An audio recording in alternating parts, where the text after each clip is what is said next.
אני נמצא במצפה רמון, לאחר שביקרתי בבסיס חיל האוויר רמון, שם הודיתי למפקד חיל האוויר, לצוותי האוויר והקרקע המופלאים על העבודה הנהדרת. Spekulasi jika Israel mungkin sedang mempersiapkan perang kedua dengan Iran semakin menguat. Tanda-tanda ini muncul hanya beberapa minggu setelah perang 12 hari Israel-Iran pada bulan Juni yang menewaskan lebih dari 1.000 warga Iran dan 29 warga Israel. Adapun pemerintah Israel memuji serangan saat itu sebagai sebuah keberhasilan dengan menyebut tewasnya sejumlah komandan senior Iran dan melemahnya pertahanan Iran. Namun, menurut laporan Al Jazeera, para analis memperingatkan jika Israel secara aktif mencari dalih untuk melanjutkan aksi militer. Perdana Menteri Benjamin Netanyahu telah mengisyaratkan kesiapannya untuk menyerang lagi dengan mengatakan jika ia tidak berniat mengurangi intensitas serangan. Para ahli geopolitik berpendapat jika tujuan Israel lebih dari sekedar menetralkan program nuklir Iran, melainkan untuk mendestabilisasi pemerintah Iran.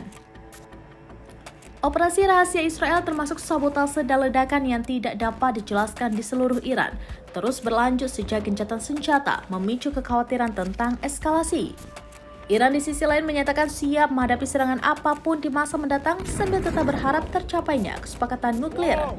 Para analis mengatakan jika meskipun perang kedua tidak dijamin akan terjadi, namun landasannya tampaknya sedang dibangun dan gencatan senjata yang rapuh antara Israel dan Iran mungkin tidak akan bertahan lama. Menteri Luar Negeri Iran Abbas Araghchi menyatakan pada Senin jika negaranya tidak akan meninggalkan program nuklirnya, khususnya pengayaan uranium meskipun fasilitas nuklirnya mengalami kerusakan parah akibat pemboman Amerika Serikat.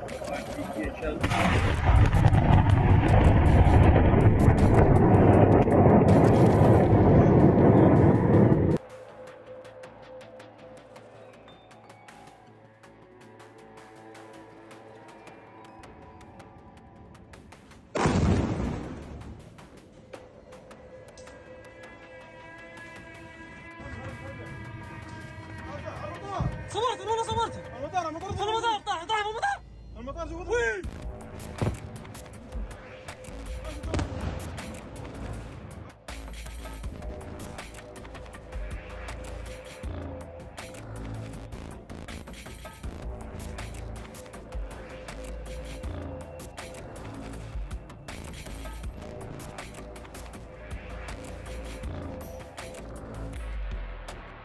Download Tribun X sekarang, menghadirkan lokal menjadi Indonesia.